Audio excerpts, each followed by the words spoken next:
Hello there, welcome back to my channel. Thank you so much for joining me today. I would like to share with you my fine jewellery wish list. My husband and I are married 10 years very soon and we are heading to Paris to celebrate that.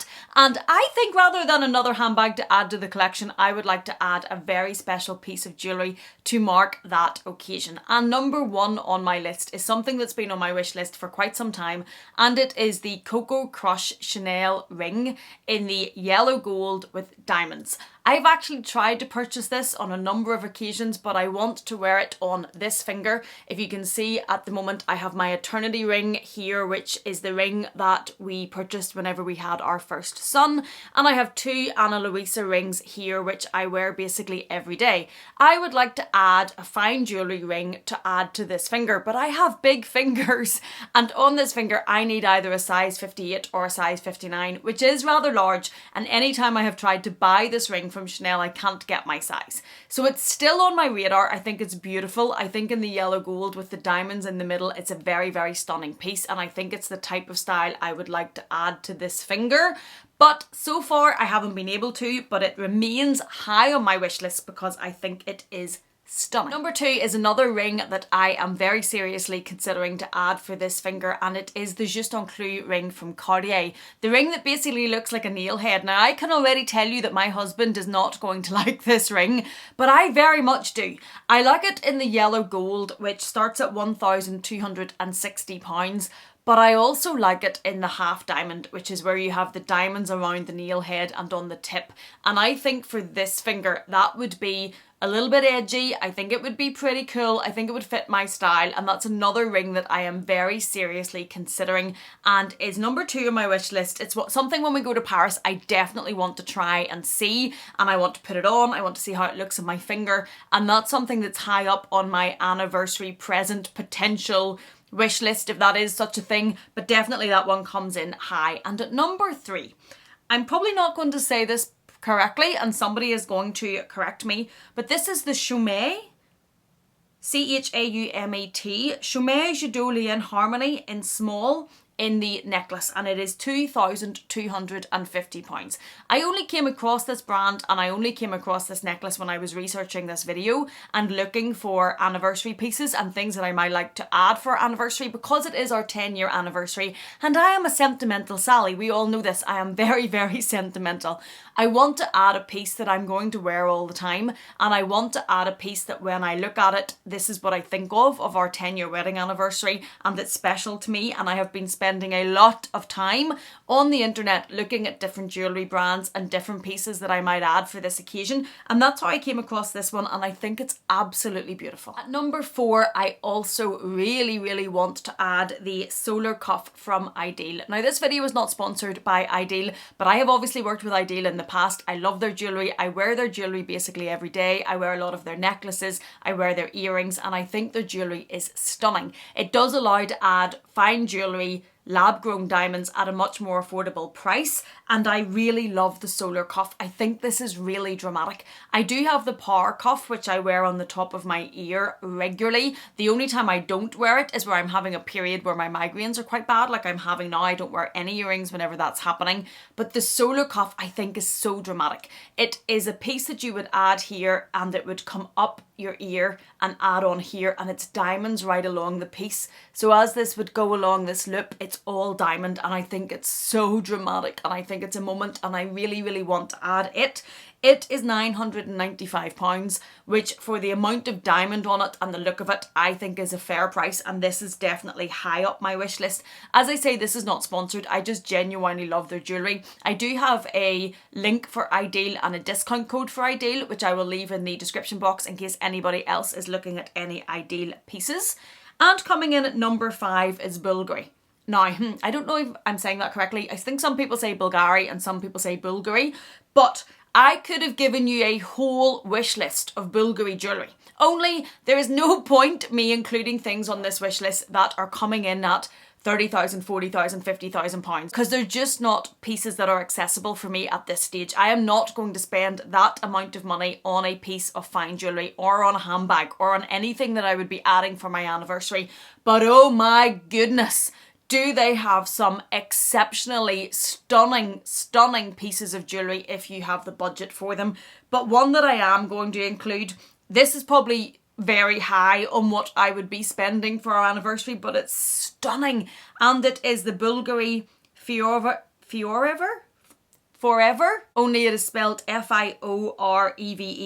It's beautiful. 18 karat rose gold diamond and rubellite ring. This is just stunning. This piece, I think, I adore this. It's very much up my street and I think it's beautiful. And it comes in at £13,800 sterling.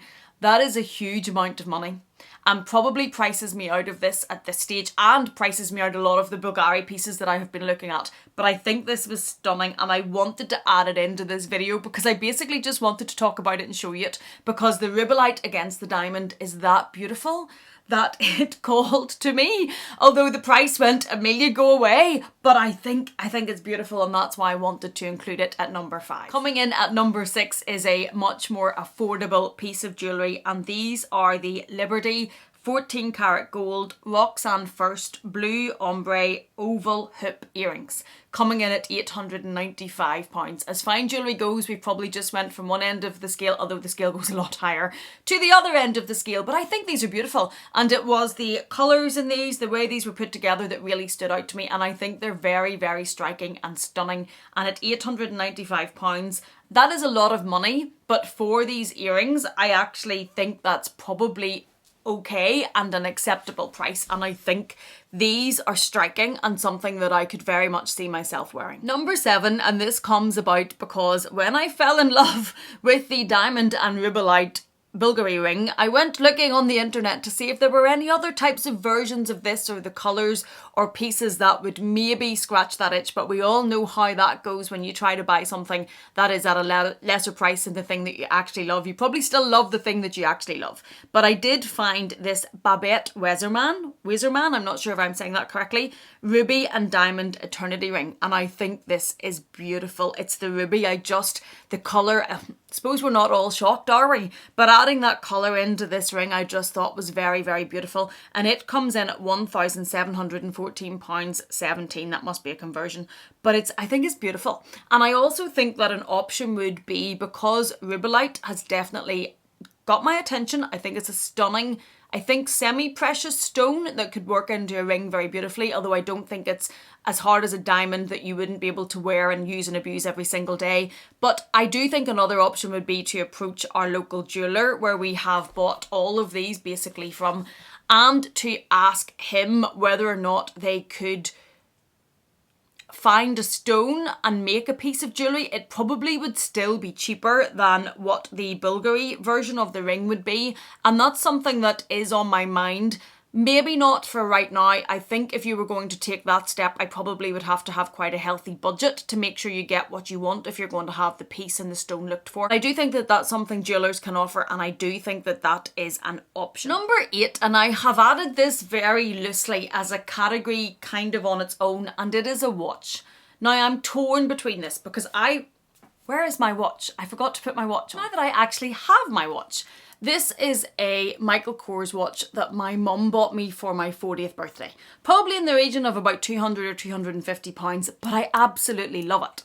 And I love it for sentimental purposes because my mum bought me it for my birthday. I love it because it's chunky. I love it because it's gold. I love it because it's huge and it's a statement, and it makes a statement on my arm. And I don't care that it's not one of the high tier luxury brands for watches. I don't have a watch that is any of the high tier brands like Cartier or Rolex or Tag or any of those. It's not something that I have ever really been drawn to. My husband is probably more of a watch person than me. He does have an Omega watch that he got for his 40th birthday from me, and I have this ring at the top is the ring that he bought me for my 40th birthday. So these are pieces that we've added for events, but I have never really thought of adding a watch, and I love this watch from my mum.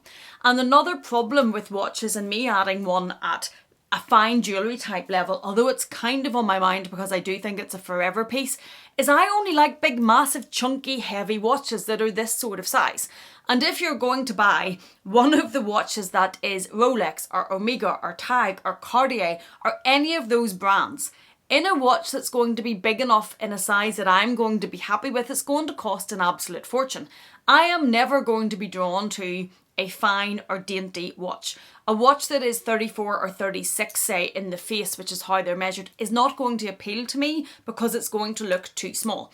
And I would much rather have a Michael Kors watch, for example, that's big and chunky and does what I want it to do, as in how it looks, than in a brand that is superior but is going to cost a lot more money and it's dainty and it's fine and I'm not going to love it. So that might cause a problem if we decide to go down the route of a watch. I'm going to want a big massive one. Just not even because of the brand, just because that's the type of jewellery I like to wear. So that's going to put it at a very high price point. It's also going to make availability not so easy because a lot of women's watches are not as big as this. A lot of women's watches have a daintier face and a daintier bracelet. So that's something I'm putting because it's on my mind kind of as potentially at some point adding a watch that is a piece of fine jewellery. But that may never happen. I may decide there's no point because I love these types of watches and I don't feel the need to add one. But it's in there and I wanted to share it, and yes, it's something I'm considering, but I don't think it's top of my wish list. Number 9 is completely and utterly influenced by Dale from Dale's Addiction. And this is part of the reason I made a whole video talking about why I am done with Dale's Addiction and I should take my own advice because she influences me a lot. I like her style. I think she's cool. I think she's trendy. And she recently shared on her channel a bracelet that she had bought from a jeweller called Fred. Now, I have to admit that before Dale, I hadn't heard of this jewellery brand, but it is a fine jewellery brand and she bought from them the Force 10 bracelet, and this is a bracelet where you can buy the clasp and then you can buy different types of bracelets to put around them. You can buy steel versions which come in a lot of different colours, and Dale bought a pink steel piece and a green steel piece. Both of them look fabulous. I will link Dale down below in the description box. They're stunning, stunning pieces, but she's done it again. She has influenced me. This is a piece of jewellery that with my style I think works 110%. It's not too fine jewellery, it's not too dainty, it can be chunky, it can look a bit edgy, it can look a bit different. And this is something now that I'm very, very intrigued by and I want to go and see when we're in Paris, because I don't believe there's a Fred jeweller in Ireland when I looked, but it does seem to be stocked in a brand called Goldsmith. But I want to try this on and it is completely and utterly influenced by Dale from Dale's Addiction. And number 10, back to Cartier. I really, really, really like the Juste Clou bracelet from Cartier in the yellow gold, in the larger size, in the half diamond. The diamond that has the diamonds around the nail head and the tip. And also I like the plain gold version, but I know me. And I know that when we go to Cartier and we try the plain gold version and we try the diamond version that's double the price, I'm going to fall in love with the diamond version. It's the same with the ring. I like the plain gold version and I like the half diamond version, and I know what's going to happen. So I'm going to add on here the Cartier Juste Clou bracelet in the yellow gold with the half diamonds. I think in euro this is somewhere around 14,800 euro. So it's very much at the top of what I don't even know if I'm considering. I don't know if I'm even considering spending that sort of money on this anniversary piece. But I think this is stunning. And I imagine, if you can imagine, with this type of chunky watch and then this sitting here with the nail head or on this arm, I think it would be absolutely stunning. I think it's a beautiful piece of jewellery. I think it's something that I will love when I try it on. I think it's something that I will want to add into my jewellery collection at some point because I think it fits my style. Again, it's not dainty, it's not delicate. I think it's a piece of jewellery that will really work for me, but I don't know if I'm at the point right now with everything that I've spent and for our anniversary if we want to spend this amount of money. So it's something I want to look at, and I think it's probably on my long-term wish list. Whether or not we decide to spend this amount at this stage, I don't know, but I think it's stunningly beautiful and definitely on my fine jewellery wish list. So those are my top 10 pieces. Those are the at the moment, because wish lists, as we know, are ever changing, and I'm pretty new to fine jewellery and to really looking into fine jewellery and researching it. So I, no doubt, when I spend more time watching jewellery videos, researching jewellery, looking at different brands, more things are going to get added into this, and I'm going to come across and discover more. For example, the Fred bracelet from Dale, until Dale showed it, I didn't know it existed. That's going to happen more now that my mind is on jewellery. But for now, these are the top 10 pieces in my jewellery wish list that I absolutely love and think that I would love to add into my collection and that I could wear. I want to be able to wear often, and I think all of these pieces I could. Let me know what you think about fine jewellery. A lot of people in the comment box on handbag videos would regularly tell me that jewellery is a better place to put your money. The jewellery is obviously a fine metal. If you buy real gold or you buy fine jewellery, it's something that you can probably pass on, maybe easier than handbags. But I do love handbags. But I know a lot of you have said to me, look, it's precious metal and fine jewellery rather than so many handbags. So let me know what you think. Do you buy fine jewellery? Is this something you spend your money on? Is this something you think is a better piece to add in for special occasions? And is there a piece that you absolutely love or you're absolutely looking to add? I'd love to hear from you in the comment box. Thank you so much for watching this. If you have enjoyed it in any way, please do consider giving it a thumbs up. If you haven't yet, please do consider subscribing. And if you're not done with me yet, I'm going to leave another video for you on the screen to enjoy. Thank you so much for being here. Thank you for watching me. Please take care, and I will see you again in the next one.